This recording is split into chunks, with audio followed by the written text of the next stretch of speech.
Welcome back into another edition of Prime Sports World, and a very happy Tuesday from everyone here at Prime Sports World, and not just any Tuesday, a Victory Tuesday. If you're a fan of the Chicago Bears or the Atlanta Falcons, sorry, Commanders and Buffalo Bills fans, respectively. I'm, of course, your host, David On Point Huffman, right there, TJ Hopkins, Matt James, and from the Daily Blitz.blog, Mr. Christian Simpson. Please like, share, and subscribe to the podcast. If you like what we're doing here at Prime Sports World, on today's episode of the show, we're going to be breaking down both Monday Night Football games, and then we're going to open up that chapter to week number 7. Gentlemen, happy Tuesday, my friends. How's everybody doing? Happy Tuesday. I mean, life is good. It is definitely much better when the Bears win. It's a very good Victory Tuesday. TJ, how are you? Same-ish, different day. Christian. What's going on, man? Look, I know y'all are happy. we're happy as clams and shit, man. I'll tell you. Man, I didn't know you could be happy and shit, but okay. Right. But yeah, let's get into it. Let's talk about Monday Night Football. We got to first talk about the Buffalo Bills going into ATL and dropping this game 24-14 at the hands of Bijan Robinson and the Atlanta Falcons. Good game for Bijan. You know, he had an 80-yard touchdown. Kind of was the turning point in this game. I mean, 14-7 at that point. Bijan Robinson goes on that long touchdown. It totally sways the momentum in that game. Atlanta just never let go. Buffalo only able to put up that one touchdown in the second half. Buffalo 15-20. Josh Allen 15-26, 2 touchdowns, 2 picks. James Cook 17-87. Joshua Palmer, lead receiver for the Buffalo Bills. It's important to remember Dalton Kincaid did not play for the Buffalo Bills in this game. On the other side, Michael Penix, 20 of 32 and a touchdown. Bijan Robinson, 170 yards rushing as the Buffalo Bills, for the second week in a row, continue to get gashed in the running game. They had a touchdown. Tyler Algier also had a touchdown. Drake London, 158 yards receiving and a touchdown. Just too much running well for the Atlanta Falcons in this game. Yeah. If I had to use a term to describe yesterday, it's piss poor performance. And this team has a weakness. They can't stop the run. And they can't handle physicality. And unfortunately, if they don't get this short up, they're not going to go far in the playoffs. Once again, you punch them in the mouth and you make them wave that white flag. They're gonna surrender. And I mean, Atlanta, you talk about just having a big performance. Bijan Robinson doing what he did yesterday. He took that game over and never looked back. This is a big win because this is a game that nobody gave the Falcons a chance in hell to win. Yeah, I mean, we didn't even talk about this game when we did our predictions on the show. We were just like, we just kind of assumed it'd be a Buffalo Bills victory.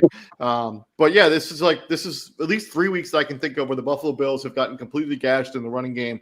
But they basically have relied on Josh Allen heroics to pull them out. Like it just didn't work out in this game. And if you're going to continue to rely on Josh Allen to go into the phone booth that TJ likes to reference, you're eventually.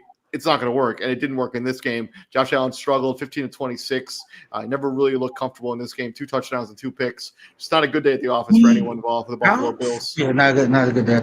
Outside of, I want to say like the first, I want to say maybe 2 drives. No, maybe like that first, the outside of that first drive, like when they answered back. So, Atlanta goes down, they score first, and then Buffalo gets the ball, like they immediately score on the next drive. 6 plays, 73 yards, 4 minutes to score a touchdown. Like we're like pretty much after that, like it was pretty much the the Bijan Robinson show. And truth be told, like this game was like as he said, hey, wrap the shit up at halftime. It was wrapped up at halftime, but for Atlanta, like they was a team that, I mean, like there was a moment where you thought, Buffalo was going to come back and they made the 21-14, then they blocked a field goal. They blocked and they took over. They took that over. And yeah, that was it. That was pretty much it. And when you, I mean, after that blocked field goal, you think that's going to be a momentum shift, right? It's the fourth quarter. I mean, it's 14-21. You're only down by a touchdown. You go 3 plays and 5 yards in 2 minutes, and you don't even get a first. You don't even get a first down out of it, and you end up playing. Like I liken it to when, so like the Cubs, their season just ended to Milwaukee, right? Like they got this crazy ass double play. Like I forgot who hit it, but they hit a line drive. Nico Horner catches it, and he doubles up the man at first. Next inning, Cubs get 2 men on with no outs. They're only down 2-1, and they can't get that man that second home. So when they got them 3 outs, it's like, yeah, that shit over with. When Buffalo blocked that, because they blocked the field goal, like you say, you only went 5 yards in 3 plays. That was like, yeah, that's game. That's it. And again, Bijan Robinson is telling Jonathan Taylor, hey man, hold my bill. Like you ain't. I'm the best running back in the league right now. So, I mean, Jonathan Taylor is an MVP candidate though for so far this season. I mean, I think. But yeah, I mean, it's not a good day at the office to be a Buffalo Bills and the Buffalo Bills. And it's kind of crazy because I was anticipating, James Cook to kind of have a day too, like maybe not 170. And to be fair, he was good in this game. Bijan, 17 of 87 for 5 yards per carry. I mean, if you put a touchdown on that stat sheet, it looks like a great day at the office. That's a great day at the office. But Bijan, of that 170, 125, 130 of that was in the first half. So yeah, like he had 81 yards on that one touchdown. Yeah, he had like 120 yards rushing in the first half alone. And so like the damage was done. So he really only tacked on. And same thing with Tyler Algier on the other side. Tyler Algier had a 21-yard touchdown in the first drive of the game. On the first drive. And he only had 11 yards rushing for the rest of the game. So it's like, damn. Like, so if you're Buffalo, you really kicking yourself. And Christian's point, this like to both your point, this is the 3rd game in a row they've gotten gashed, but it's their 2nd game in a row that they've lost. But the other Sorry, Go TJ. ahead. No, go ahead. Go ahead. Nah, the other thing I think that makes me mad with Buffalo is you paid this guy all this money. I'm talking about James Cook. And what do I always tell you, TJ? And you always laugh every time I say it. Let James cook. Plain and simple. He needs to touch the ball. I know I may sound like a broken record player. I say it with Derrick Henry. I say it with Saquon Barkley. Like the same could be said when it comes to James Cook. He has to touch the ball at least 20 times. And he's touched it under 20 times the last 2 games. And what has that resulted in? Out. Yeah. Matt, you want to weigh in real quick before we move on into the game we want to talk about? I mean, I obviously only caught the first half of this game, pretty much the full first half. But the one thing that stood out to me is this is the Atlanta team I've been looking for the last couple years. A more efficient Atlanta team on both sides of the ball. I mean, I've had them winning the division the last couple of years, and they keep falling because they're good Atlanta, then they don't know what the hell they're doing, Atlanta. So, and Buffalo, on their end, they need to show more heart. Matt, I mean, for the love of God, if you want to win a Super Bowl, you got to show some heart. Hey, Matt, hey, Matt, real talk, real quick. If I'd have asked you, we 6 weeks into the season, if I'd have told you that Buffalo and New England are basically tied for first place in the division, would you believe me? No. All right. Moving on into East Rutherford, East Landover, Maryland, where the home of the Washington Commanders, where the Chicago Bears pull out the walk-off field goal victory by Jake Moody, who just upgraded from the practice squad after being a third-round pick by the Niners, is cut earlier this season due to inconsistent play. He comes over to Chicago. He hits 3 field goals in this game. He has 1 blocked earlier, but he hits the game winner. That's all that anybody cares about at this point. Bears win 25-24. Caleb Williams, 17-29, 252 yards and a touchdown. DeAndre Swift had a little bit of a coming out party as a member of the Chicago Bears in this game. 14 for 108 yards and 7.7 yards per clip. He also had a 55-yard receiving touchdown in this game as he had 67 yards receiving to lead the team. On the other side, Jaden Daniels, 19-29, 211 yards, 3 touchdowns, 1 interception. He also had a game-costing fumble in the fourth quarter. Ja'Cory Broski Bill, 17-61. He also had a fumble in this game. That was another turning point in this affair. And then Chris Moore, Zach Ertz, and Luke McCaffrey all had receiving touchdown for the Washington Commanders. It's not enough as the Chicago Bears go in there and get the revenge, a little bit of their revenge dagger for what happened last year. Also in Maryland. Or was that game in Chicago? I don't remember. But it was in Maryland. Yeah. The last 2 or 3 have been there. Christian, want to break it down for us? Last 3 in a row. I mean, you knew the Bears. You knew the Bears were going to come into this game with a chip on their shoulder because that was the game they had won last year. And then, unfortunately, look, I'm not trying to open up wounds. Tyreek Stevenson did some dumb shit. What you said? Tyreek Stevenson did some dumb shit. Yeah, he did. He did. And then it ends up resulting in Hail Maryland, as I like to call it. Now, yesterday, I just saw a more controlled and more disciplined football team, and I love what the Bears defense did. Washington, they didn't capitalize upon opportunities. The Bears did. That's what football comes down to. Washington had so many chances to close the door on the Bears, but the Bears kept kicking it back. And Matt knows what I'm talking about. I said this about Georgia and Tennessee on College Football Showdown, Matt. Tennessee had opportunity after opportunity to close the door on Georgia, but they left it slightly cracked. That's exactly what I saw yesterday from the Commanders with the Bears. But this is such a big win for the Bears. They're 3-2, and no one's talking about it. When the Bears lose, everybody wants to poke fun at them. Oh, it's another long season. Talk about it. Yes. Talk about it. But when they win, it's cricket. So you know what? I'm gonna let y'all have y'all because y'all deserve it. To piggyback off what Christian said, when they lose, we never hear the end of it. When we win, they downplay the win. They try to say they try to discredit it in some way, shape, or form. When we beat Dallas, it's the Cowboy defense. Everybody eat against Dallas. and then you play a game against Green Bay and you tie them. But we whooped their ass. We put belt to ass to the Packers. I mean to the Cowboys. Yesterday's game was I mean like, it was beyond frustrating. Like you watch that game and Troy, I don't know if it was like, inadvertent, but Joe Buck was like that officiating crew who worked that game, they have a tendency to call a tight game. They that that's who that's how they operate. Now, that being said, some of them penalties is like even the broadcast was like, what were you looking at on that one? Man, so on the illegal formation stuff, man, I'm already like, I don't think the people at home like care about like it. Just those penalties frustrate the hell out of me. Like it's like the guy's like one step too far forward and it's a flag. Like it just I realize that those are the rules, right? You got to play by the rules, but like if it has no impact on the actual play, just let it go. No, David, it did not at all.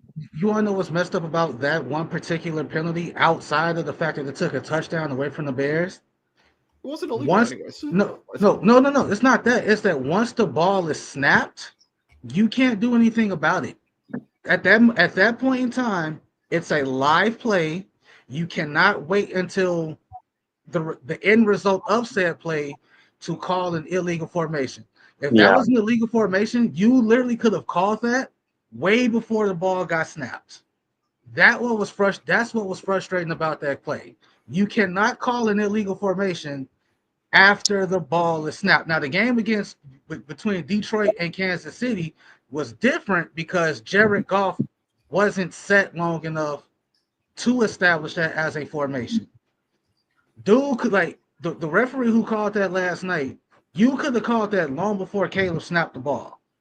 The fact that you waited until Rome caught the touchdown to call that an illegal formation, that's what was frustrating. And on top of the fact that people at home, people that watch the game, the commentators, they're all like, even the rules analysis was like you said, it's like that's too close to call. Like, hey, yeah, you can let that one go.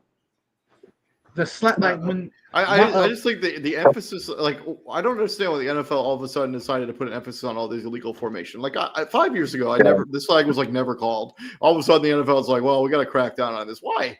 They're picking on the tackles a lot. The last thing we want to do in the NFL is to slow the game down and have more unnecessary penalties.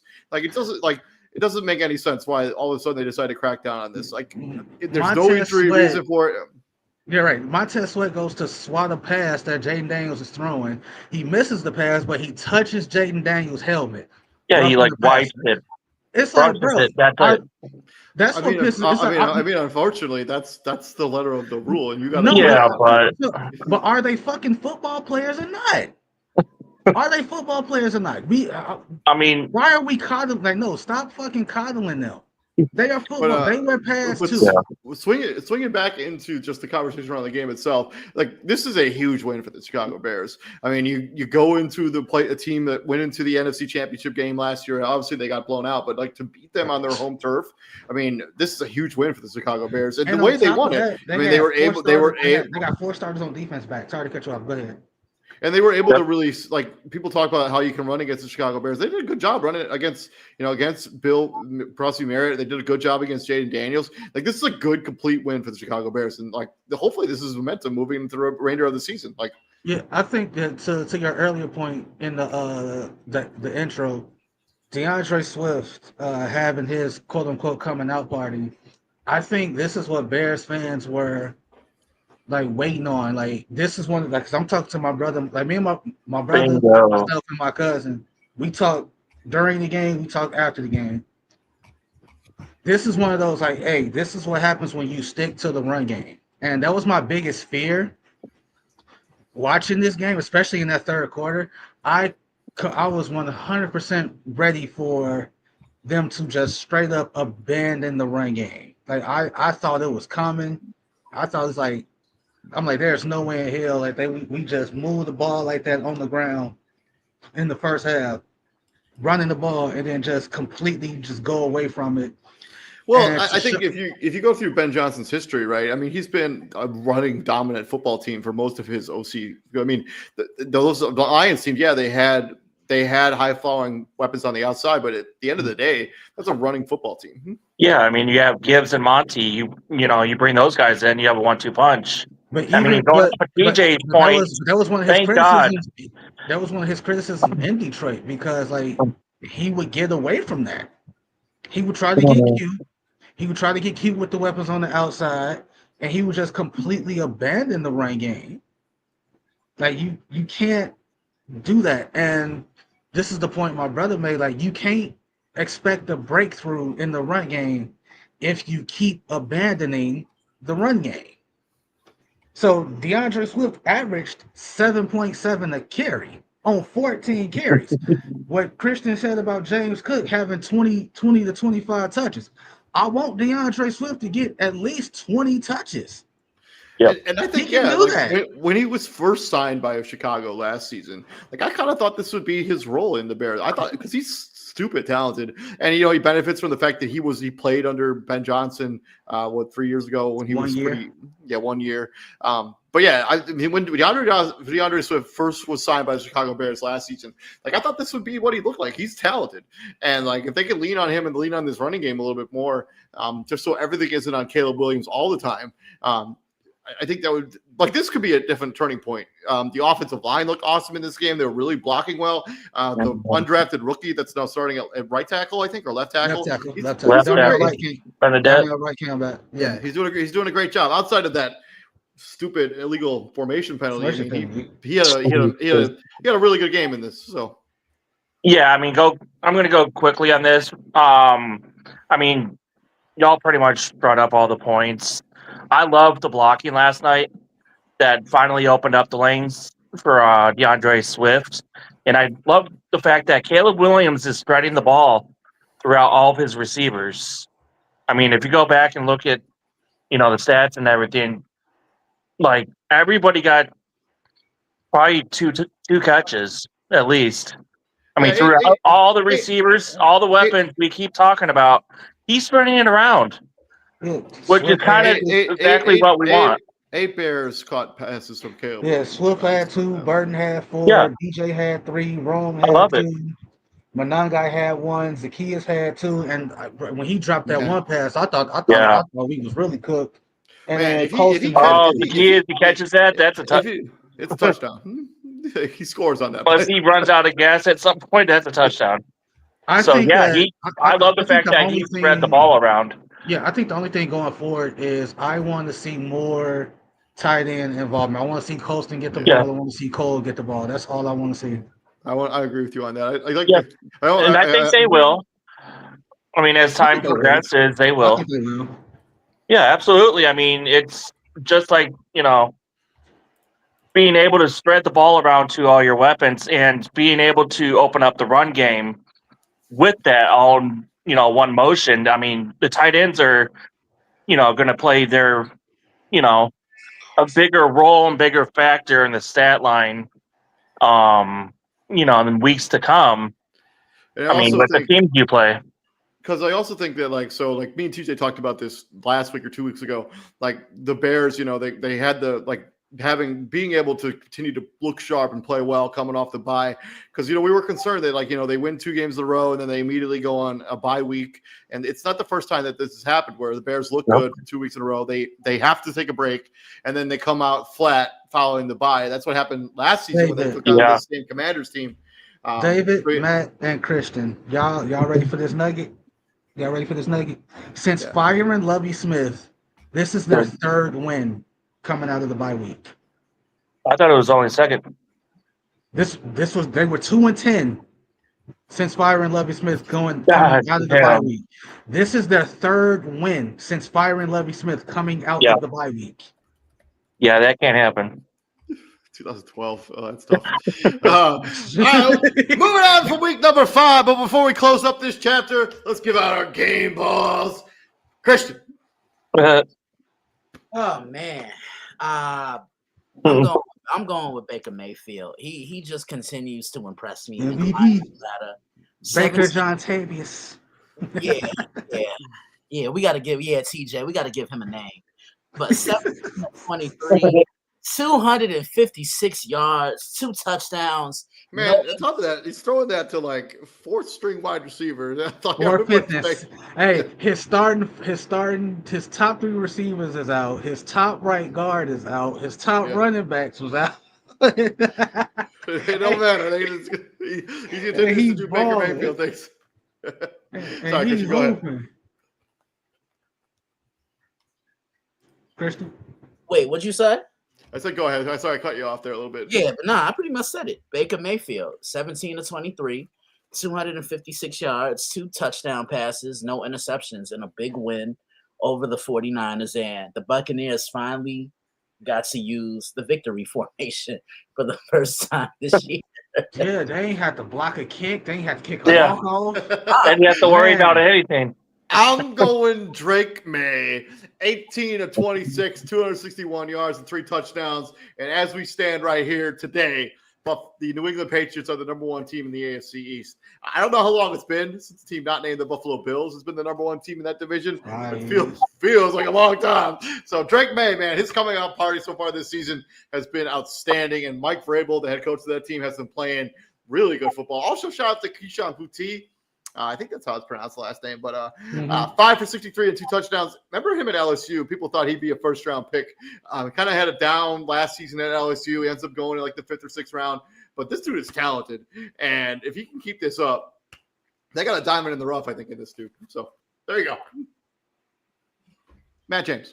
All right. I mean, there could be a few here, but I'm obviously going to go with the running back starting off on Thursday night last week, Cam Scadaboo.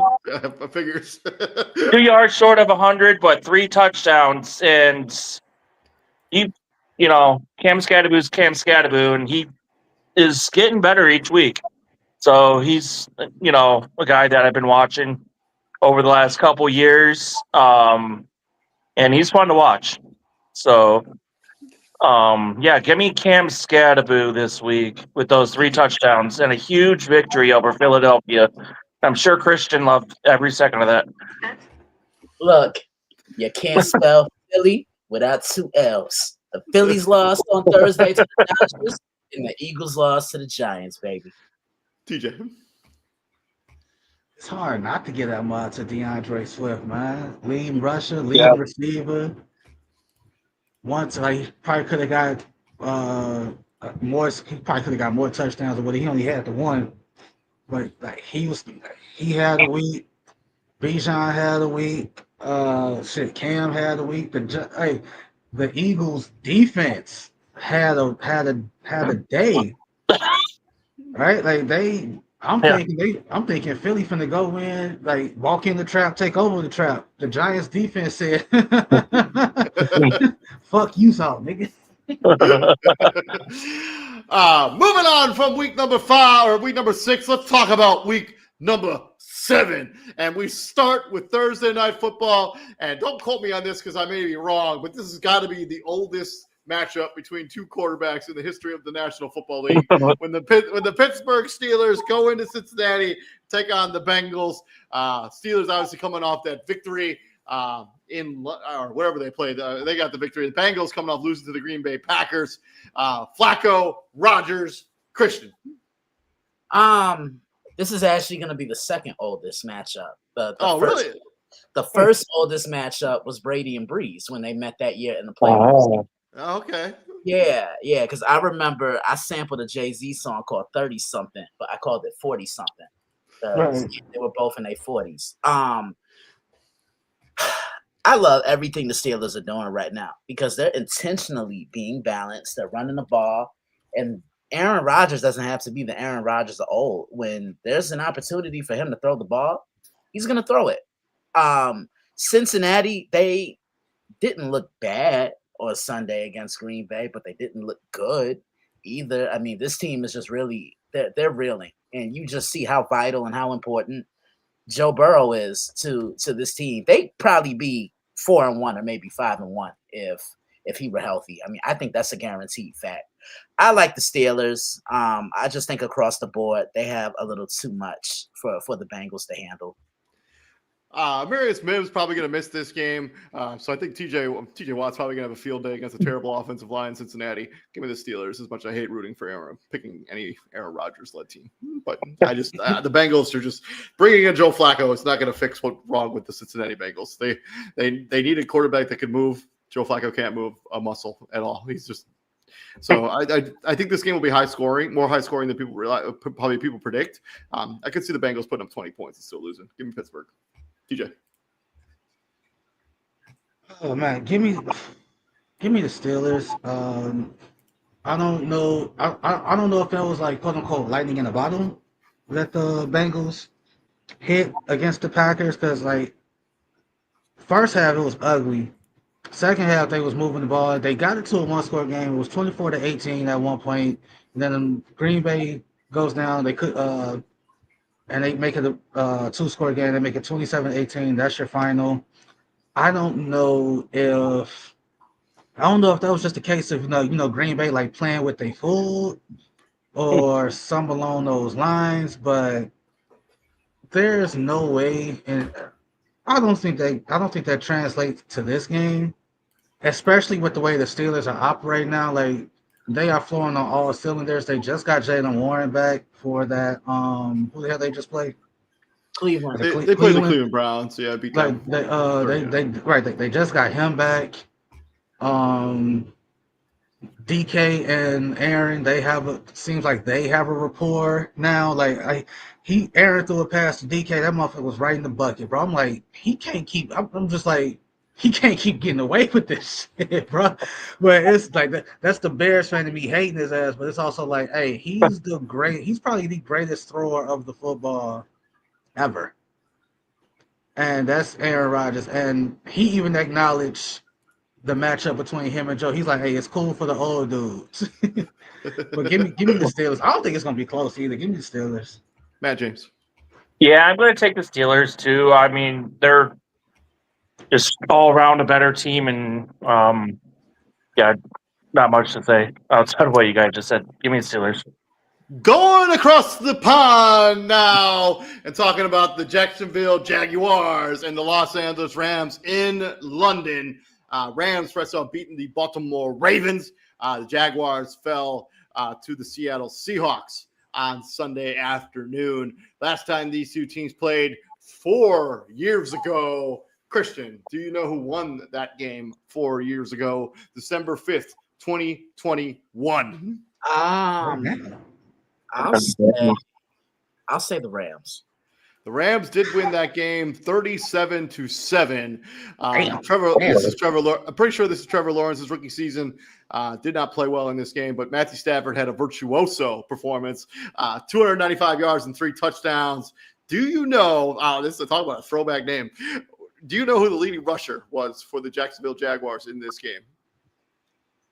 For Jacksonville? Man, both of these running backs are hell of throwback names. Man, no wonder the Jaguars got beat 37-7 with who's on this team right now. Holy cow. Leonard Fournette. No, Carlos Hyde was the number 1 running back for the Jacksonville Jaguars. Stoney Michel, leading running back for the Los Angeles Rams. And listen to the top 3 guys that caught passes for the Jacksonville Jaguars. Laquan Treadwell, LaVisca Chenault, and Marcus Jones. So, tough day at the office. And Christian, 2025, and is it coming? No. All right. Not yet. But well, you'll know. But, I like the Rams in this one. Jacksonville, I said it yesterday on a recap show with Izzy and TJ. I think they were still celebrating that win over Kansas City, and they paid the price for it. I said that too. Man, ain't nobody care what you said. Lie again. Ain't nobody care what you said. Lie again to the people. Anyway. See. This is why we can't get ahead as a community. See. This is why we need one of the functions on PTI where you can just mute somebody, Mike David. Like I do have that ability. I just don't use it. You just now telling us that? Oh my god! I am so mad at you right now. Yeah, it's okay. But I like the Rams. I am so mad at you right now. I like the Rams, but I want to see, is Puka Nacua going to play? in this game. He is day to day. He's day to day. Yeah. Even with that knowledge, I think I don't know. I think beat up. I think with the Rams, I think you have to think about down the road. Like, hey, can we skate by without Puka for a game? I'd rather have Puka 100% down the road than have him 65, 70% for Sunday. That being said, I'm gonna go with the Jags in London for that sole purpose. I think that Jags defense is they gonna be tough. I still hope Matthew Stafford has a day for fantasy football purposes, but I think that when you don't have to worry about Puka Nacua, they are that much easier to like figure out offensively. Hey, you put a decent amount of guys in the box. Devontae Adams, while he's a bit long in the tooth, he's still Devontae Adams. So you really you can probably get away with single highing him. Tutu Atwell is really just a primary deep threat. I think he might be hurt. And right, and he might be hurt. And I have why is Tyler Higbee still their tight end? Is he still their tight end? So Tutu Atwell's dealing with a hamstring injury, so I don't know if he's going to play. And hamstrings are tricky, so he might not even play this week. Plus, he didn't play against the Ravens, but they didn't really need him. But they didn't really need him. But plus, they probably already over there in London. So yeah, give me the Jags, and I think it'll be close, but give me the Jags. I'm also going to take the Jacksonville Jaguars. I think the defense got embarrassed a little bit by the Seattle Seahawks. I think they're going to try to regroup against the Los Angeles Rams. I also embarrassed a little bit. Yeah, I don't think Puka Nacua is going to play in this game. I don't expect Tutu Atwell to play. I think it's going to be the Devontae Adams, Kyron Williams show. He's probably going to be a game time decision. I think he's going to get there, warm up, try to give it a go. And well, I mean, he came back on Sunday, but he didn't get a single target after that. I think they just used him as a decoy for the rest of the game. As long as he's out there, you got to worry about it. Yeah, it's a hell of a decoy. But I'm going to take the Jags. Matt James. Yeah, I'm going to take Jacksonville too. Just the fact that the Rams are a little bit more banged up, and I just feel like Jacksonville will take this one. So Jacksonville too? Moving back over across the pond into what is this? Is it New Orleans? No, back in Chicago. Bears, Saints in Chicago. Saints fresh off losing that game against the New England Patriots. The Bears getting their third win against the Washington Commanders. TJ, Bears, Saints, Rattler, Williams, former teammates, now going up against each other in the NFL. Damn, that is a very interesting nugget. I didn't even really fucking think about that. Hey, good on you for pointing that shit out. Hey, it was supposed because Spencer Rattler was supposed to be. He was supposed to be the one. He was supposed to be the one. I mean, he was the number one recruit in high school when he came out. He was supposed to be the one. And then Caleb Williams came in, walked in his trap and took over his trap, and effectively sent Spencer Rattler out of Norman, Oklahoma. Like, that's insane. That being said, give me the Bears. I think because Izzy's been. I don't know if David, you've been watching the shows you don't do.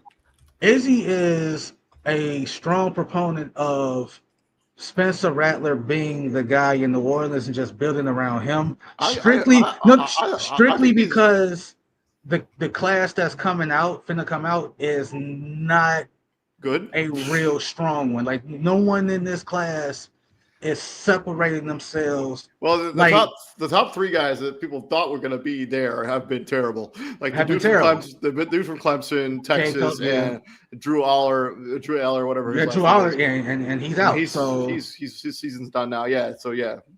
So like he's like, hey, Spencer Rattler's doing enough for you to be like, hey, you might be the guy. We might can get another year out of you. And the reason the Saints have only won one game this season is not because of Spencer Rattler. He's been fine. It's not. The defense, yeah, like the Giants turned the ball over on 4 or 5 straight possessions, and you just don't see that. Yeah, give me the Bears in this one. I'm hoping the run game carries over, and you can do and so on and so forth. Give me the Bears. And I think we're counting down the days of like Demario Davis is no longer on the Saints team. Alvin Kamara Is no yeah, longer. like Chris Olave. Like the trade deadline is a month away from now. But if you're Chris And- Olave, what like if you're a team and you like if you're Pittsburgh, if you're Pittsburgh, you need a receiver. What do you think you can get for what do you think it would take to give up Chris to get Chris Olave? I don't know. I mean, they you use got the to first round. incorporate everything. You got to incorporate everything. I mean, they used the first round pick on him 2 years ago, and he But hasn't he's really beat to panned out. hell. But he's I think if you can get a third round pick for him, I think you pull the trigger if you're the Saints. I don't know what Alvin Kamara is worth, and I don't know what Demario Davis is worth, but like Demario Davis in Buffalo would be a huge like they need somebody like him on that. Mario Davis sure. in Buffalo. I'm taking the Bears too. I think the Bears should win this game pretty easily, and expect Caleb Williams to get one over on Spencer Rattler. Christian. Yeah, I like the Bears too. Italian beef gumbo, baby. Next time. Well, that's real big bag. Matt James. Yeah, I'm going to go with the Bears in this one too. I'm looking for them to make an actual statement here after the last 3 victories to continue their trend of taking the ball away and continuing the progress on offense. Moving on from this game, swinging into the AFC, we got the struggling Miami Dolphins going into Cleveland, taking on the struggling Cleveland Browns. And fun fact, the loser of this game might get their coach fired. So who do you got, Christian? I like Miami. There's not shit that I like that Cleveland is doing right now. Like seriously. I mean, you have a promising rookie running back in Cleveland. You don't give him the ball. You have Dalen Gabriel throw the football 50-plus times in that game against the Pittsburgh Steelers. To throw the ball 50 times and not throw a touchdown pass? To throw the ball 50 times and not throw a touchdown pass and not even get close to 300 yards. Those, you know what he is? It's not good. It's bad at the office. He's a left-handed version of Mr. Trubisky. Y'all remember that game against the Saints where Mr. Trubisky threw the ball 50 times and he only had like 215, 220 some yards. He threw a touchdown pass, but it was like garbage time. It was game over. You know, it was in Soldier Field. It was like, for a lot of people, that was when like, yeah, he ain't it because you threw the ball 50 times and you ain't get close to 300. Myles Garrett, he like, hey, losing the same way is frustrating. Hey, my boy. You signed up for this. You signed up for this. You signed a contract extension in the offseason when everybody thought you requested a trade, and then you signed a hefty extension. You're stuck. Rip, brother. Can't help you. Can't help you. May I? TJ. But real talk, if you're Miami and you lose this game, like, bro, if you're Miami and you lose this game, what does that mean? I love a little bit of chaos in my NFL. I'm taking the Cleveland Browns to win this game. I just want to see what happens in Miami if they lose this game. I'm being a hater a little bit, but I do think the Cleveland Browns defense. I don't think that's being a hater, bro. I think I'm telling you right now. I think whoever loses this game, their coach somebody get fired. 100%. I think so. Matt James. Yeah. What the hell? Taking Cleveland. Goodbye, Mike McDaniel. I mean, shit, give him the Herm treatment as he always week in, week out. I mean, it's been ugly with Miami. Actually, obviously, both sides, but give me Cleveland just for being at home. I'm gonna go. I love a little. I think I'm gonna ride. Get the ball to Keemshawn for Christ's sake. I'm gonna ride with Christian. There's nothing offensively that I like about Cleveland. The defense, while they're great, you can only do so much. You can only put them on the field so much before the levee breaks, before the dam busts open. And because I like David's theory of chaos, I even say this. I say Miami win, and both coaches still get fired. Yeah. Okay. Moving on into Nashville, Tennessee, the home of the Tennessee Titans, while they welcome in the New England Patriots, the number one team in the AFC East. New England Patriots in the Mike Vrabel Bowl. Former coach of the Titans going up, now his current team. This is my lock of the week. I still have my uncle gave up his, so I'm taking over his. Patriots on my lock of the week. They're going to win this game easy. I haven't enjoyed anything out of the Titans. Now that Calvin Ridley is also banged up, might not play in this game. Give me the Patriots. Yeah, Bill Callahan got fired. Brian Callahan, not Brian Bill. Callahan, yeah. Bill's son. But Bill's Callahan's still there. He's still on the He's coaching still staff. there. That's pretty awkward. And Mike McCoy was not a good head coach for the Chargers when he was there for 3 seasons back in 2017. What makes you think he can but they don't have a choice, really. Like, that's what they're going to do. But how awkward is that? Like, my son got fired, but I still got to be on the coaching staff. Because he basically saying, hey, that's you. I'm me. You got fired. TJ. You got fired. I'm doing my job. You ain't doing your job. Nobody offense related is doing anything. They're just doing their job in Tennessee. Let's be real. Yeah. That being said, yeah, give me the Patriots. Mike Vrabel. If I'm Mike Vrabel, bro, hey, I'm hanging 50. I'm doing whatever I can to put 50. I'm trying to put as many points on the board as humanly possible. I would try to break whatever the NFL record is for most points in the game. What's that? What's that? Was that Miami 70 when they dropped 70 a couple years ago? That's not the record. I don't think so. Anyway, for all things, for the sake of this conversation, let's pretend it is. I'm doing whatever I possibly can to put up 76, 70. I don't care. I'm finna make Titans fans miserable. I want Titans fans to be like, see, y'all already know how good y'all had it when I was here. Now I'm gone. Now look at you. Matt James. Yeah, he said it all. Give me the Patriots by a million. Christian. He picked the Patriots. My bad. Yeah. Nashville hot clam chowder. Give me New England, baby. Is that a thing? Moving on into the AFC West, where we have the Las Vegas Raiders, who are fresh off getting their second victory of the season against those Tennessee Titans that we just referenced, going into Arrowhead, taking on the Kansas City Chiefs after their very impressive performance against the Lions on Sunday Night Football. Christian, who do you got in this matchup? Raiders, Chiefs. Come on, man. Really? Next really game. like, Next game. I'm taking the Chiefs too. Matt James. Chiefs are my lock.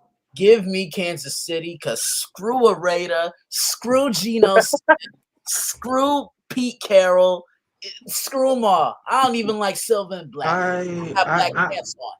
I think this might be the game, and it sucks because now, to be fair, we ain't finna sit here and act like the Raiders haven't given the Chiefs a hard time, at least the last couple years. There have been moments where some of these games have gone down to the wire. Like the one game I always allude to, David, is the one where the Raiders score and the Chiefs get the ball back with like 1minute and 45 seconds left, and I'll walk off to refresh my drink and be like, and came back and yep, they red zone touchdown. It's like, yeah, you just gave them way too much time.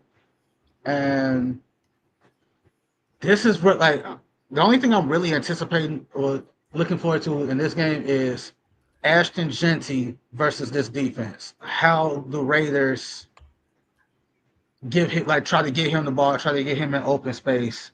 I also think this could potentially be the last game, like one of the last few games for Geno Smith as the Raiders quarterback. Would not surprise me one iota if at some point during this game you see Kenny Pickett taking snaps.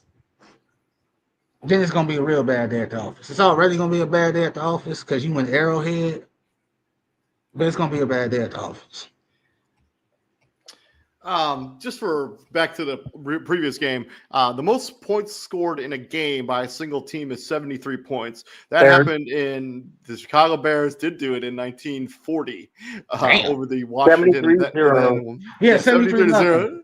Yeah, Yeah, over against the Washington. then Washington Redskins. Yeah. Moving on from there, we got the going into the Eagles and Minnesota Vikings in Minnesota. Eagles obviously losing on Thursday night. The Vikings have been waiting after 2 games back-to-back in London. J.J. McCarthy is probably set to return. He has returned to practice yesterday. One more week. I think he's good. They haven't named him the starter yet, but if I had a crystal ball, which I currently don't, I think he will play and start this game. Carson Wentz has been okay. He's 1-1 as a starter for the Minnesota Vikings, but J.J. McCarthy is the future. I think you want to continue seeing what he is.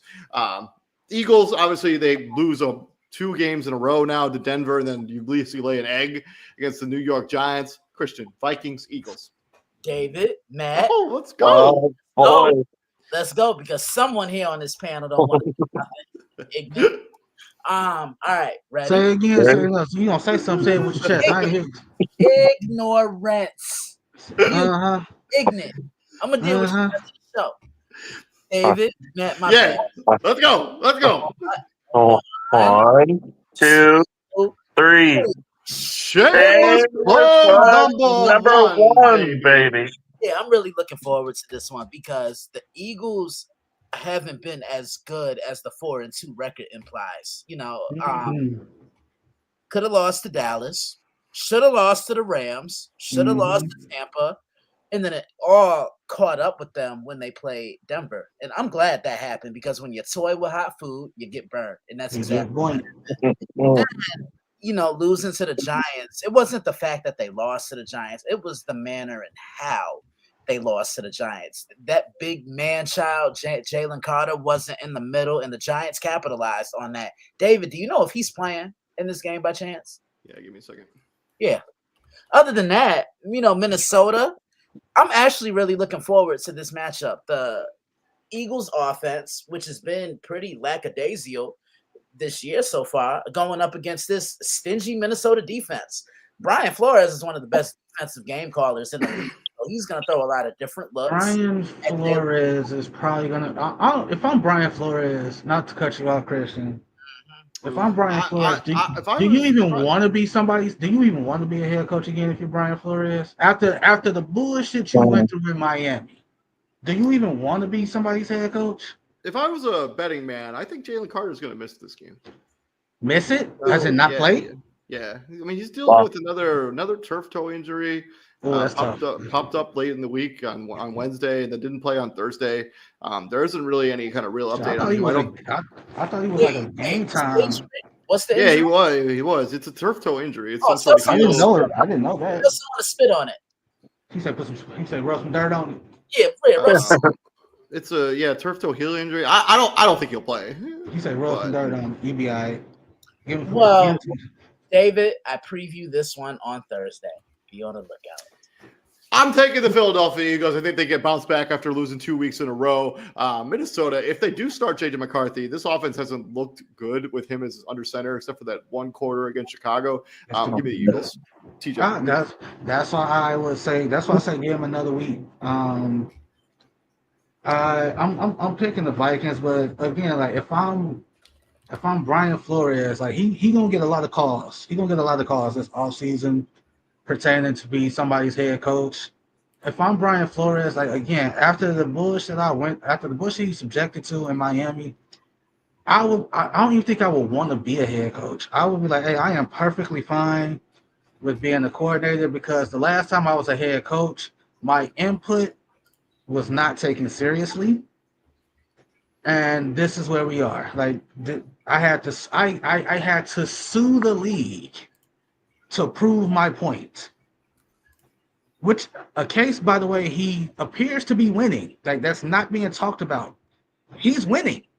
He's still being litigated, but that's why he's winning. The fact that it got to this point, David, like the fact that the courts have said, yeah, bro, you got a legit case. That's a dub. That's a big dub. Give me the Vikings, especially. Hey, no Jalen Carter, nobody to man that middle. No, nobody like him to man that middle. Like it's one thing if it's Jordan Davis and Jalen Carter. That you can't double. You can't double you can't double one or the other. If it's just Jordan Davis, hey, all you gotta do is slap 2 on Jordan Davis, and then you hope for the best. Still a handful, and you getting well, I'm getting Justin Jefferson back because he was on the bye week, and my fantasy team completely missed him. But offensively, like you said, Wait, are you ready for a question? Fantasy. and it looked like the offense looks. That's suspended for the rest of the year. Shut up. Ooh.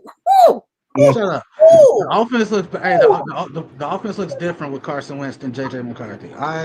I would give this ball to Carson Wentz come Sunday. Give me the Vikings. Matt James. I'm taking Philadelphia. They need to, get in there and actually win a game. And I think this should be a good one for them to do it. I mean, Minnesota's defense is, strong as usual, and it's not an easy place to play. But the fact that Philly got embarrassed in New York on national television last week might have been what they needed. And I think it is. Give me Philly in a close one in this one.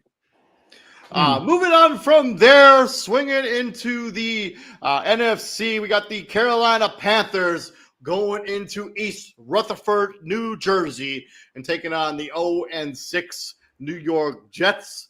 Obviously, the Jets are fresh off losing that game in London against the Denver Broncos. Carolina Panthers have won 3 out of the last 4 games. Their only loss doesn't look as bad on paper as it does now, was to the New England Patriots, who are the number 1 seed in the AFC East right now and have coming off 2 really impressive wins. Panthers, 2 wins in a row, coming back and beating the Miami Dolphins. And then they come back and beat the Dallas Cowboys at the Horn on Sunday as well. So it's been a pretty good couple weeks there for Carolina. Good couple weeks for Rico Dowell as he got his revenge dagger against the Cowboys, a team that kind of gave up on him. He goes into Carolina. Now he's had 2 weeks in a row with over 200 scrimmage yards. Christian, Jets, Panthers, Chuba Hubbard on the injury front. Chuba Hubbard should return for the Carolina Panthers. So I'm not sure what you do with him. The Panthers paid him, so they clearly. So I will be interested to see what his role is when he comes back off that injury. Guess how much tickets are for this game? Just this Panthers Jets. Hey, I'm gonna go 10-50. It's still $50. I'll go $40. Cheapest ticket was like $13. Damn, I was close. Lord. I said 10-50. I like Carolina. I mean, look, the only good thing that I've seen from the Jets is that video that they showed of Aaron Glenn dancing, and then they added September. That was hilarious. That's the only good thing that's happened for the Jets this year. I'm also going to take the Carolina Panthers. Tyrone McMillan also has had a really strong rookie season, kind of been overshadowed a little bit by Emeka Ibuka. I will take the Carolina Panthers in this game. I'm not sure what the Jets are doing right now. They look terrible. And then the Garrett Wilson also dealing with some undisclosed injury that Glenn announced during the press conference on Sunday. I don't know. Give me Carolina. Matt James. Yeah, I like what Carolina's doing lately. But I mean, a lot of it or everything's been at home, but they've kept some tight ones on the road, and they need to win one on the road here. And this is where, in the time to do it, is against this awful Jets team. TJ.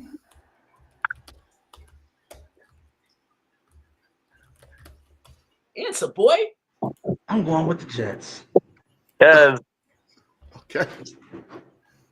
I can't explain it. I can't explain it. But I'm going with the Jets. I think after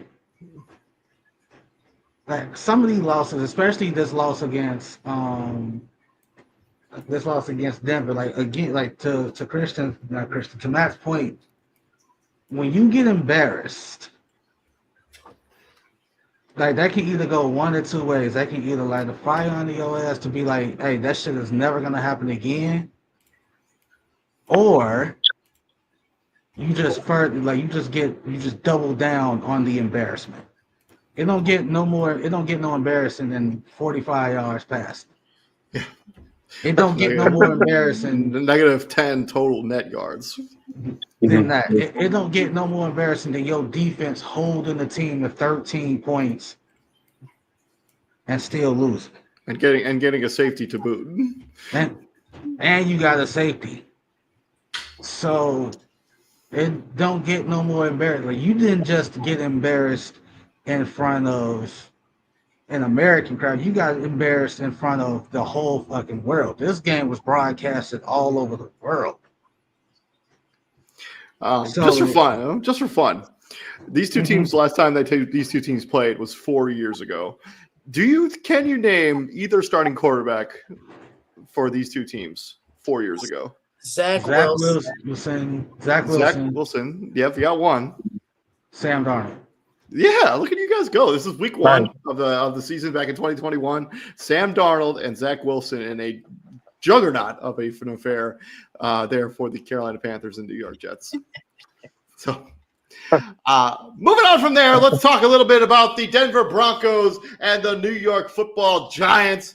The Broncos obviously fresh off winning that game against the other New York team, the New York Jets, and the Giants vanquishing the Philadelphia Eagles on Thursday Night Football. Last time these two teams played 4 years ago, almost to the date. Christian, do you remember who won that game 4 years ago? Denver did. Denver did win this game 27-13. This was on week 1 in 2021. Do you know who the starting quarterbacks were for these two teams? Daniel Jones. Danny Dimes for the Giants. Man, for Denver? I have anybody? All right, let's open it up to the field. Anybody? No, it wasn't Drew Lock. Wasn't Drew Lock? Matt James, you got a guess? Was it that one receiver who was a quarterback in college? No, it wasn't. It wasn't. No. Wasn't Russell Wilson? It was not Russell Wilson. This is prior to the Russell Wilson era. Yeah. Teddy Bridgewater, Teddy Two Gloves, got the start for the Denver Broncos as these two teams locked up 4 years ago. I do not remember him wearing a Bronco uniform. He played well in this game. He had 28 of 36, 264 yards and 2 tutties as they go on to cruise to the easy victory, 27-13. TJ, how do you think 2025 shakes out? Broncos, Giants. This is technically the toughest defense that Jackson Dart is going to face so far. It is the toughest defense. It is the toughest defense. That being said, because I said to so far because you face Philly without Jalen Carter, you are getting established. Philly with Jalen Carter defensively, different animal. And it's a tie game. Dodgers just smacked one. It's 1-1. Anyway, give me the Broncos. I think they're gonna look at that Eagles tape and be like, hey, Cam Scatterboo is gonna just rally to the ball. Like he was the same person that he was in college, that he is now. Cam Scatterboo is that running y'all remember Peyton Hillis? Yeah. Yep. He's Peyton Hillis. Madden cover Peyton Hillis. Wow. He Peyton Hillis. Peyton Hillis is he checked a lot of man cards when he was in his prime. And it's the longer the game progresses, you are not gonna want to tackle me, and you gonna know you played me when this sumbitch is all said and done. That's Cam Scatterboo. So I think Denver's gonna load that box up. They're gonna say Jackson Dart, beat us with your arm.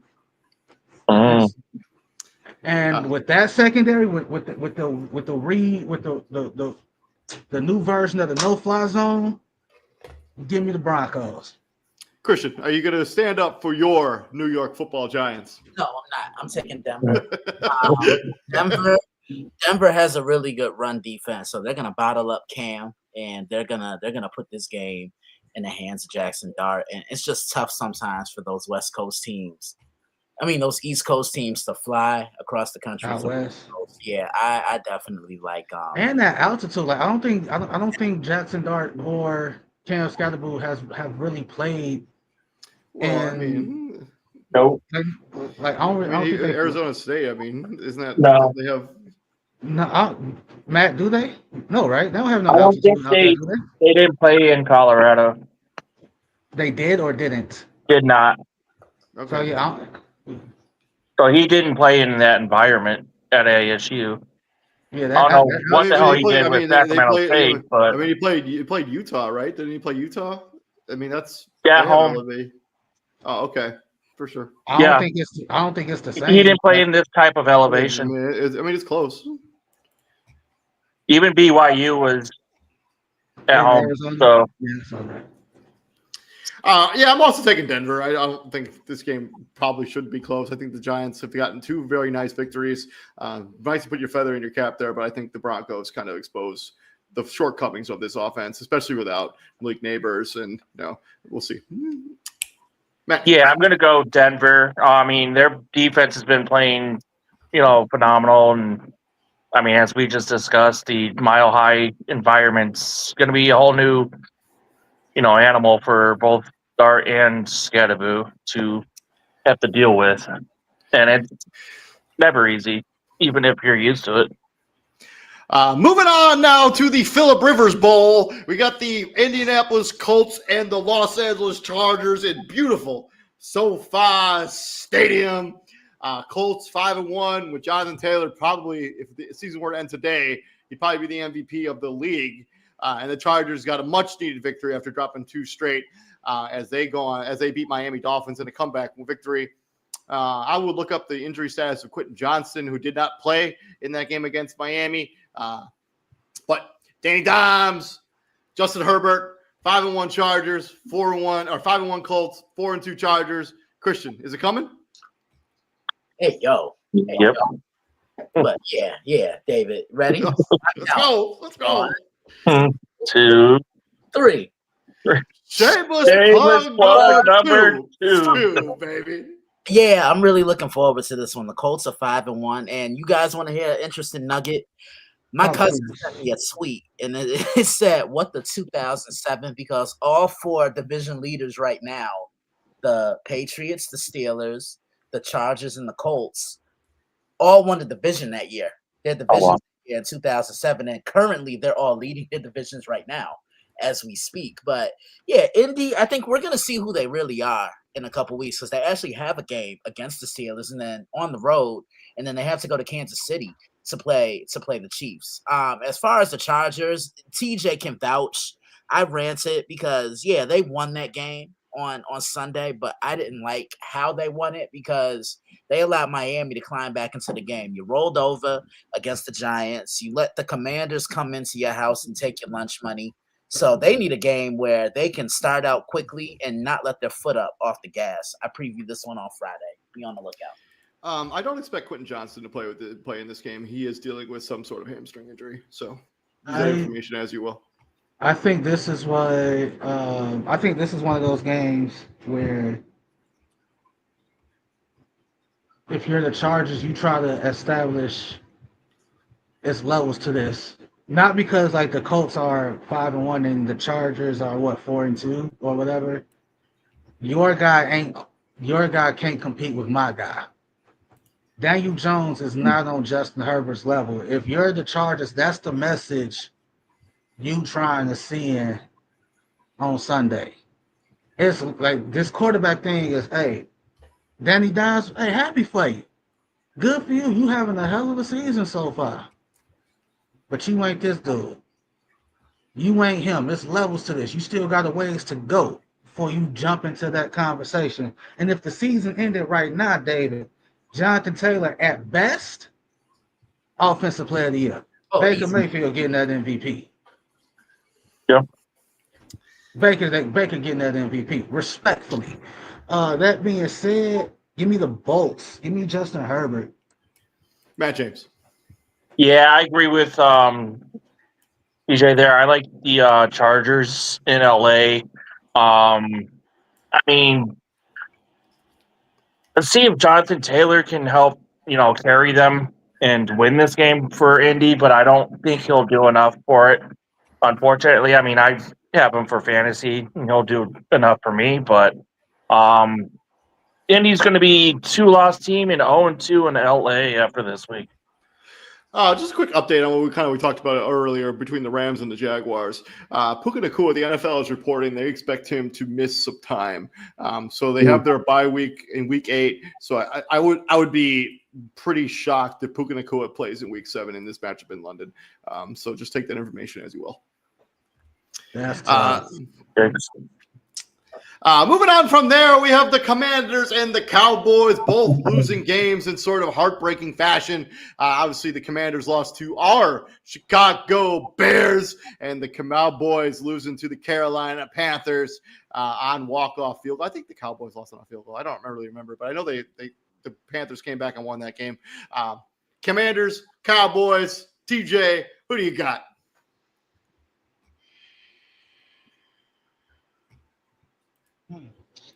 Give me the Commanders. I think Krosky Merritt has a day on the ground. Like, if you're Dallas, you can't stop the run right now. Like, the only team that really didn't run the ball on you all that great was Chicago.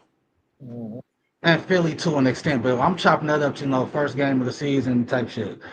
Like, DeAndre Swift only had like 30-some yards rushing, but they was killing you through the air, so it really didn't fucking matter. Like, Trevon Diggs has been reduced to a rotational role since the Chicago game. Like, he got burnt against the Bears, and he ain't been a starting DB since. Give me the Commanders. Jaden Daniels did everything right against Chicago except he just turned the ball over. Like, he had 2. He threw an interception in the red zone, and then he fumbled a snap. The other fumble that was Krosky Merritt. Like, he fumbled that one. Give me Washington. It's gonna be a shootout though, in my opinion. I think it's gonna be like stupid high scoring. So on the injury front, CeeDee Lamb, high ankle sprain, was expected to miss 2 weeks. He's already missed 3. So he wasn't expected to go on the IR, which means they don't expect him to miss 4 weeks. So timing wise, you expect CeeDee Lamb to be back for this particular game. You could say the same thing about Scary Terry McLaurin, who was pretty close to playing against the Chicago Bears that ended up not. I think both of those star receivers will be back in this game against each other. With that all being said, I'm going to take the Cowboys, actually. I think this offense is super explosive. They've been the best offense in the National Football League. I expect this to be a very, very high-scoring game. We're talking 30 points easy by both these two respective clubhouses. I will take the Dallas Cowboys, though, in a semi-mini upset. Christian. The Cowboys couldn't stop inflation. Damn. All day, every day. I just think, Dak is going to put Dallas in the right position, in a position to win the game. But it's basic football fundamentals when it comes to the lack of defense on the Cowboys. Not wrapping up, not driving, not finishing tackles, giving up home run plays down the field, lack of miscommunication. The guys are just all over the place. There's no lane discipline. There's no gap integrity, and it's a mess. That being said, if you're Dallas, you have to wonder, if you're a Cowboy fan, you have to wonder why Jerry is not on the phone trying to get somebody in there for this defense. Like, it's malpractice at this point. I also could probably think like, hey, because it is Dallas, that no one wants to just. I think the owners are that petty that they are just that. Owners and GMs are just that petty that they just don't want to work with them. So Terry McLaurin has not practiced even once since he got hurt 2 weeks ago. I actually think he won't play in this game, which even makes me even feel more strongly about the fact the Cowboys are going to win this. If they don't play, if he doesn't play, then that's tough. That's tough. Oh, that's tough. Matt James. Yeah. If it goes into a shootout, I'm going to take Dallas. Take Dallas. Dallas. I just feel like Dallas all around. Is out minus CeeDee Lamb even. Williams is running the ball well. Prescott. I trust Jaden Daniels more than Dak Prescott. Well, I'm not going Well, that far. he's still not 100%, I don't think. I mean, he looked at times uncomfortable with his legs still last night. I'm going to take Dallas in a close one, but it's going to be a fun one to watch. All the points being put up. Christian. I think he picked. Yeah, he said Dallas can't can't stop inflation. So I think My bad. Yeah, Commanders. I think he's going with Washington. That being said, like who do you put on Pickens? I mean, Trey almost would have to be the guy. I mean, he's been their best corner as a rookie. He's probably for like defensive rookie of the year was or defensive rookie of the year was to end today. He'd be in the like on the winning circle on the podium. Yeah. He's been awesome. I mean, you got a lot of folks that put Dak in that MVP like not having him win it, but he's in the conversation. I mean, he's been. You can make the argument statistically wise, he's been the best quarterback in the NFL so far. Oh, absolutely. His numbers are crazy. His numbers are insane, and I don't know. Like I want to ride with Washington. The reason I want to ride. I trust their defense more than I trust Dallas' defense. It's nothing to do quarterback wise. If I had to bet on one of these defenses to get a stop, I trust Washington's defense more than I trust Dallas' defense. Like I trust not Jonathan Allen. I trust Deron Payne to get through versus Kenny Clark. You ain't really heard Kenny Clark's name since he been traded to Dallas. I forgot he was on Dallas, actually.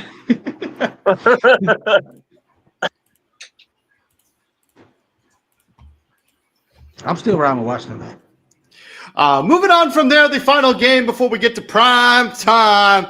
And we got the Green Bay Packers fresh off beating the Cincinnati Bengals. Or actually, they were on their bye week, but they beat the Cincinnati Bengals before their bye week, going into Arizona, who lost another game, another close one. I mean, it's every game they've lost so far this season has been a close one. So losing to the Indianapolis Colts by 5 points. Maserati Marv had a concussion in that game against the Indianapolis Colts. I don't know. He hasn't even started going through the protocol yet, so I don't know if he's going to play in this game. But doesn't matter. Christian. I like Green Bay. I also don't know what the status of Kyler Murray is going to be like in this game either. So because I kind of factored that. Even if he were playing, I would still pick. I'm still picking the Packers. Yeah, I'm still picking the Green Bay Packers. They're just a far more better team.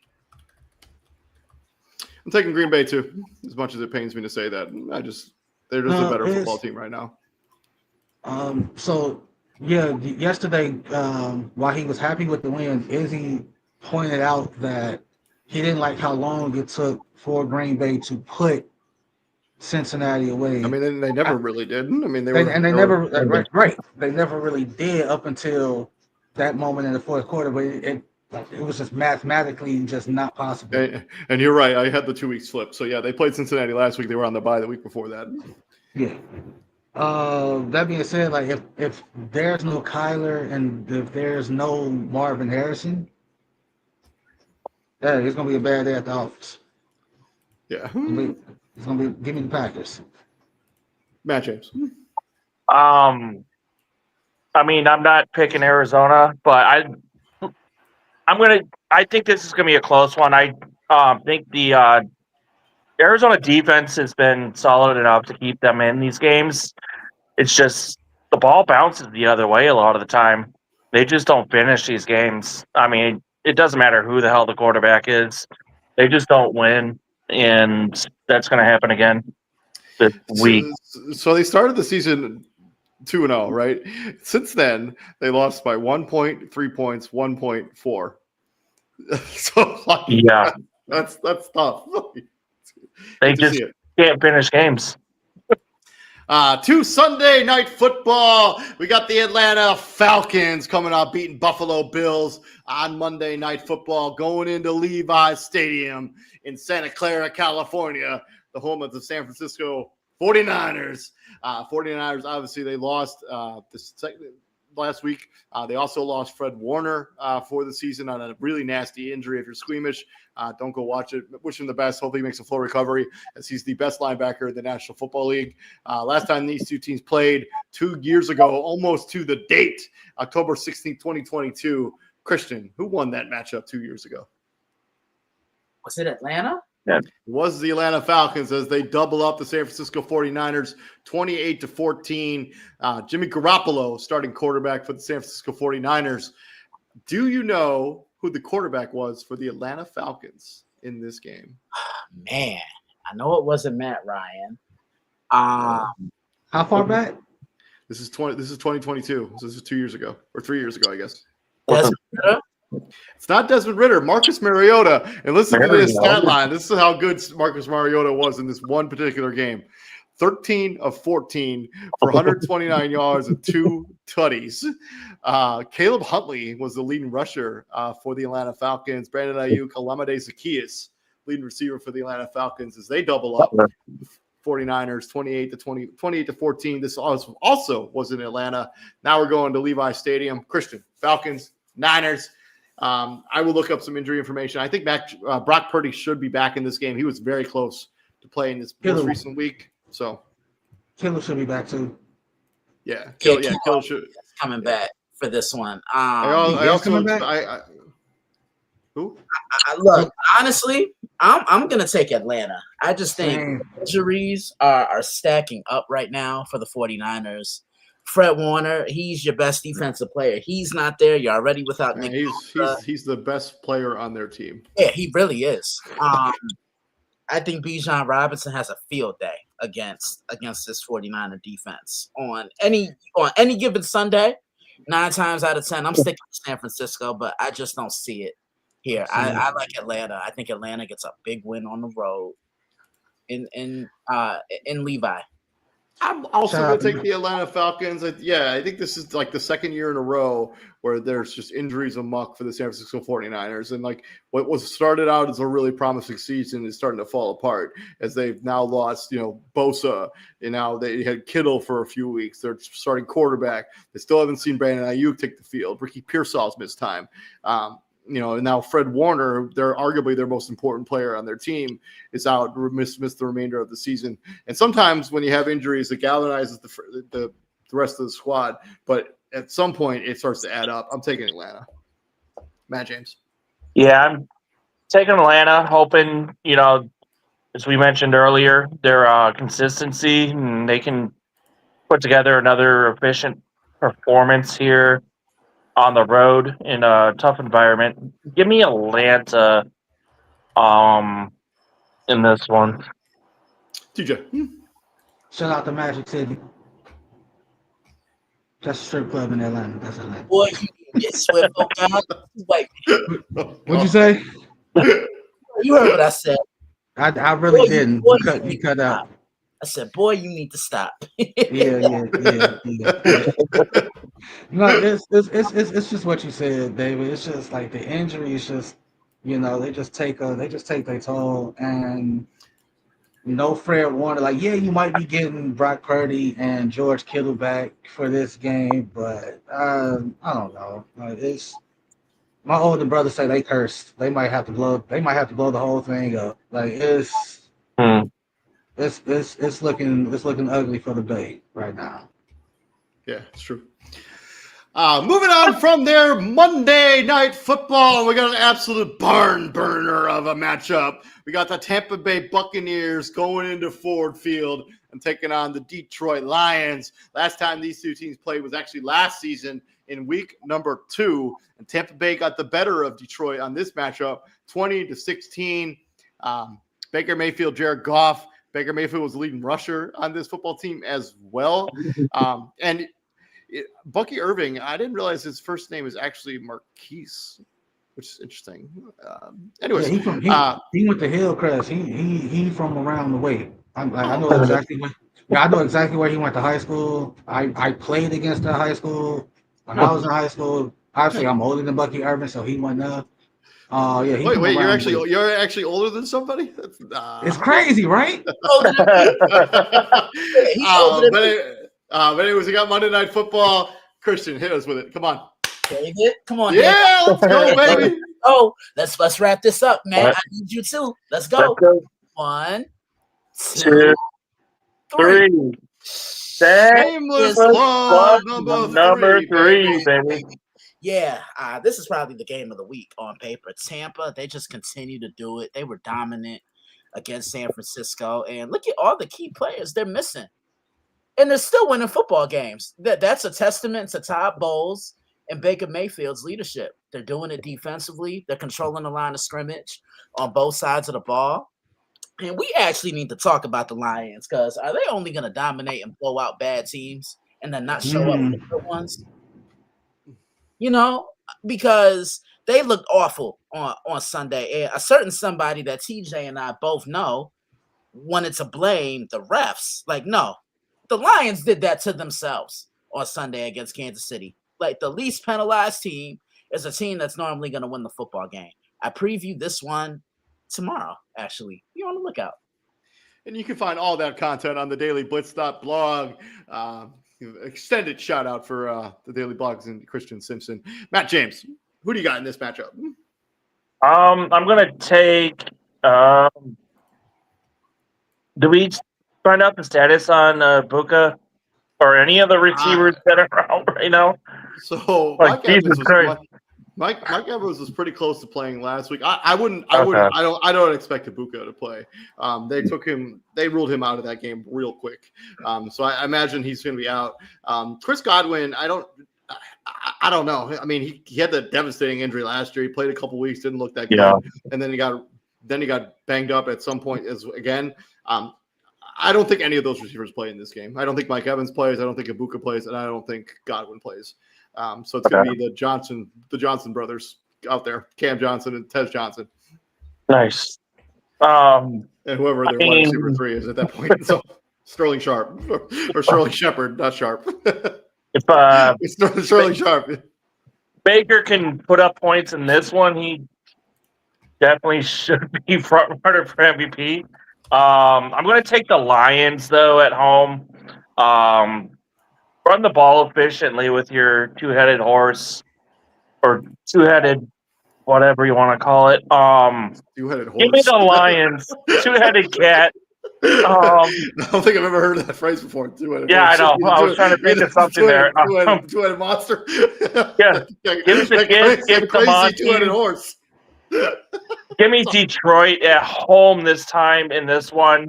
Down the road, if they meet up in the playoffs, could be a different story if Tampa can get a couple of the receivers back. But I'm going to take Detroit at home. Yeah, I'm going to take the Detroit Lions, too. I think those injuries on Tampa Bay side is really going to mount up. 3 of their best receivers probably not going to play in this game. So give me Detroit. TJ. What's also not being talked about is Brian Branch is an idiot. Yeah, he got suspended for this game, not going to play. After he had meltdown on a secondary where they literally cannot afford more missing people. You can make the argument Brian Branch might be their best defensive player in the conversation for sure. No, I would say it's still Aiden Hutchinson. I think it's still him. Yeah, it's 100% still him. I think Brian Branch is like the heart and soul of the defense, and he's the glue that holds everything together because he's able to do multiple things. He can play in the box. He can defend tight ends, which is huge because not a lot of safeties today can defend tight ends. He can cover the block. Right, but he wants to, TJ. That's the thing. He's up for that task. But look, all I know is if that were me and Brian Branch, Brian would have to see me. Yeah, you got to see me. Like, bro, you have 60 minutes to do something about it. Now, to the whole penalty thing, I said it yesterday, David, you weren't here. It ain't like it's not like it was egregious, right? Like Kansas City went the whole game, no penalties. Could they have been called for some? Absolutely. But on the flip side of that, Detroit only had 4. It ain't like it was like you had 8, 9, 10 to they 0. We're talking about 4 penalties for 38 yards. I think a lot of the conversation is about that Travis Kelce catch. But that if you just challenge that, that's negated. I mean, and then you masturbate that by not getting your personnel set up and having an offense. Yeah. So like that being said, and to Christian's point, which Detroit line? So like we've seen you play now two teams that's expected to be there at the end, right? Game one, Green Bay, you got your ass kicked. Kansas City, you got your ass kicked. Like you played Chicago in week two. All right, y'all the new bullies on the block. Cool. 52 points. Yeah, whoa, whoa. Who the hell they play after that? Cleveland, I think. Okay. Cincinnati? Yeah. No, it was I think it was Cleveland. I think they played both of those two teams. Baltimore, They did. Cleveland, Cincy, 3 in a row. All right, so you play Baltimore, like then you beat Baltimore. We know what they are right now. We know what Baltimore is going through right now. That's take that with a grain of salt. Then you play Cleveland, no quarterback worth a damn. And then you play Cincinnati, no quarterback worth a damn. And then now you play and now you play then you play Kansas City. We saw that you lost. Now you playing another team who can match your go. How you gonna come? Like how you gonna come to this? Not to mention, like they've had this has become a bit of a small rivalry. Like they played in the playoffs, they've had close games, they've had games in the regular season. It's hey, like this could be one of those ones where it's like, hey, we gonna see y'all down the road. We gonna see y'all again. Give me Tampa. I just think I think they secondary is just so beat up.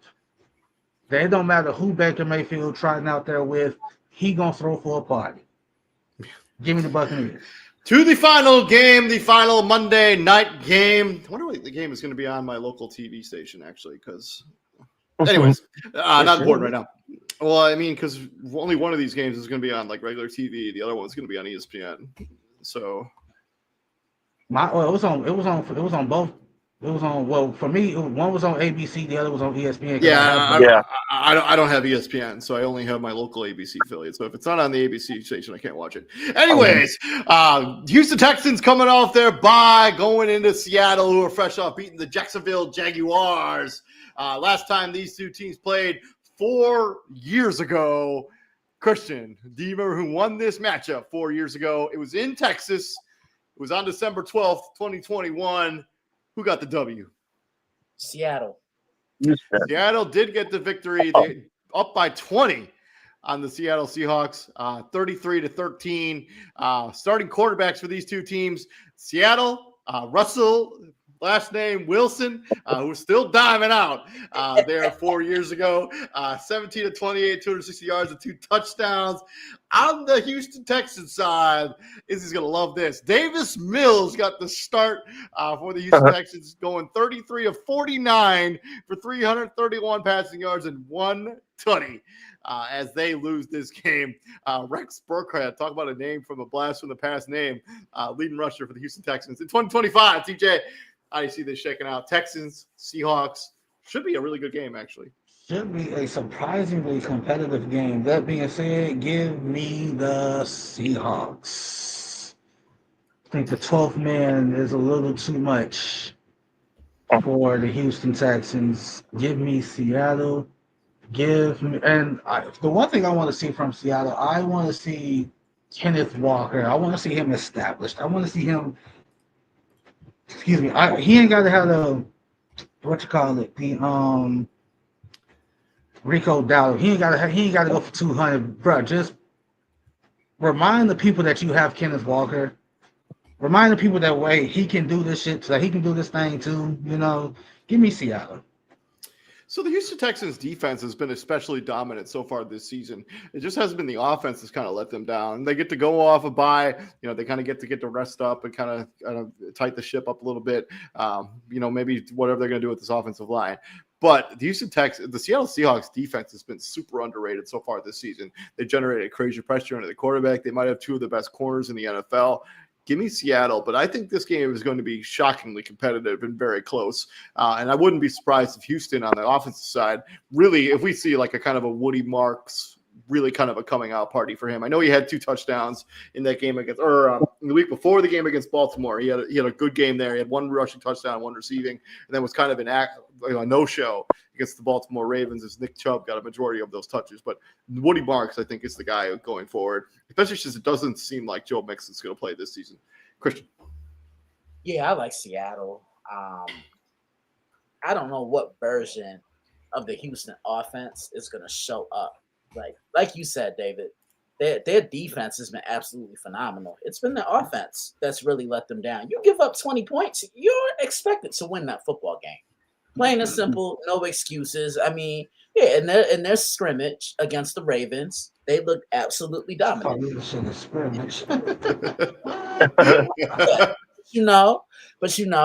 is going to be a tougher team, and I just want to see how Stroud. It's kind of an Ohio State reunion. Matt Jackson Smith and CJ. Oh, yeah. They were teammates at one time. Now they're going to be playing against each other, but I just think across the board, Seattle is the far more complete football team. Matt James. Yeah, I mean, he said it right there. I mean, both him and TJ kind of mixed together. Going into Seattle, it was a very difficult environment with 12 man. And Seattle's got the better offense out of the 2, the more consistent offense. I mean, both defenses have been playing well. I just trust Seattle's offense in the fourth quarter to put together that, one drive that will put this game away. And yeah, 2 teams on a bye this week. We got the Buffalo Bills, who definitely need a desperate need for a bye. Same thing with the Baltimore Ravens. Have the wheels have just completely come off for the Baltimore Ravens in the last couple of weeks here. Getting Lamar Jackson back and just get things right there in Buffalo. But that's been our Week 6 Monday Night Football recap, where the Chicago Bears got a very big victory. And then we gave you our preview for week number 7 of the National Football League. Please like, share, and subscribe to the podcast if you like what we're doing here at Prime Sports World. And I'm, of course, your host, David On Point Huppin. I'm joined by TJ Hopkins, Matthew James, and from the Daily Blitz blog, Mr. Christian Simpson. Gentlemen, what do we do here at the Prime, my friends? I'm about to do it with TJ. Let me get my phone. Bring the heat. Yes, sir. We bring the heat here at Prime Sports World. We'll be back here tomorrow with Fantasy Football Weekly, and then it sounds like College Football Showdown is going to air on Thursday this week. So keep an eye out for all that content. You guys all have a good week and stay safe out there. Peace out, gentlemen. Same with you guys. See you.